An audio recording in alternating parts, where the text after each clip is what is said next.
ಕಥೆ, ಚಿತ್ರಕಥೆ ಮಾತ್ರ ಈಗ ನಮಗೆ ಎಲ್ಲ ಭಾವ ಕಥೆ ಅರ್ಥ ಆಗುತ್ತೆ ಅಂತ ಅಲ್ಲ.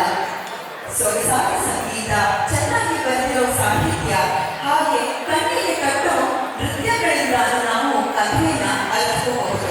ಅದಕ್ಕಾಗಿ ನಮ್ಮ ಈ ಕನ್ನಡ ಚಲನಚಿತ್ರಗಳು ನಮ್ಮ ಮನಸ್ಸಿನಲ್ಲಿ ಹಚ್ಚಹಸಿರಾಗಿ ಉಳಿದಿದೆ. ನಮ್ಮ ಇಂದಿನ ಕಾರ್ಯಕ್ರಮ ಸಿನಿ ನೃತ್ಯೋತ್ಸವ ಕೂಡ ಒಂದು ಚಲನಚಿತ್ರದ ಹಾಗೆ. ಇಲ್ಲಿ ನಮ್ಮೊಂದು ಕಥೆ ಇದೆ. ಈ ಕಥೆ ಯಾರ ಬಗ್ಗೆ ಗೊತ್ತಾ? ನಮ್ಮ ಮುದ್ದಾದ ಜೋಡಿ ಬಗ್ಗೆ. ನಮ್ಮ ನಾಯಕ ನಾಯಕಿ ತಮ್ಮ 23ನೇ ವರ್ಷದ ವಿವಾಹ ವಾರ್ಷಿಕೋತ್ಸವವನ್ನ ಸಂಭ್ರಮಿಸ್ತಾ ಇದ್ದಾರೆ. ಆಗ ಅವ್ರಿಗೊಂದು ಮಿಸ್ಟ್ರಿ ಗಿಫ್ಟ್ ಸಿಗತ್ತೆ. ಆ ಮಿಸ್ಟ್ರಿ ಗಿಫ್ಟ್ ಅಲ್ಲಿ ಏನಿರುತ್ತಪ್ಪ? ಅವರು ತಮ್ಮ ಹಳೆಯ ನೆನಪುಗಳನ್ನ ಹೋಗಿ ಮೆಲುಕು ಹಾಕೋದು ಅಂತ. ಇಲ್ಲಿ ಕಥೆಗೆ ಒಂದು ಟ್ವಿಸ್ಟ್ ಇದೆ. ಏನಂದ್ರೆ ಅವರು ಹಳೆ ನೆನಪನ್ನ ಮೆಲುಕು ಹಾಕಕ್ಕೆ ನಮ್ಮ ಎಲ್ಲ ಕನ್ನಡ ಚಲನಚಿತ್ರಗಳ ಮೂಲಕ ಹೋಗ್ಬಹುದು. ಯಾವುದೇ ಕಾಲಕ್ಕೆ ಬೇಕಾದ್ರೂ ಹೋಗ್ಬೋದು, ಯಾವುದೇ ಲೋಕಕ್ಕೆ ಬೇಕಾದ್ರೂ ಹೋಗ್ಬೋದು. ಹೇಗೆ ಗೊತ್ತಾ?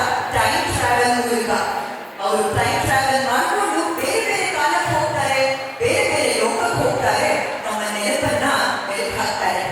ಮೊದಲಿಗೆ ನಮ್ಮ ನಾಯಕಿ ಹೋಗೋದು ನನ್ನ ಪ್ರಿಯತಮನ ಕನಸನ್ನ ಕಾಣೋ ನೆನಪಲ್ಲಿ. ಅದಕ್ಕಾಗಿ ನನ್ನ ನಾಯಕಿ ಹೋಗ್ತಾ ಇರೋದು ಕೃಷ್ಣದೇವರಾಯನ ಕಾಲಕ್ಕೆ. ಕೃಷ್ಣದೇವರಾಯನ ಕಾಲ ಅಂದ್ರೆ ನಿಮಗೆಲ್ಲ ಗೊತ್ತೇ ಇದೆ. ಇದು ದೇವಾಲಯಗಳ ಕಾಲ. ಇಲ್ಲಿ ಭರತನಾಟ್ಯವೇ ಪೂಜೆ, ಸಂಗೀತವೇ ಆರಾಧನೆ. ಬನ್ನಿ ಹೋಗೋಣ ಕೃಷ್ಣದೇವರಾಯನ ಕಾಲಕ್ಕೆ.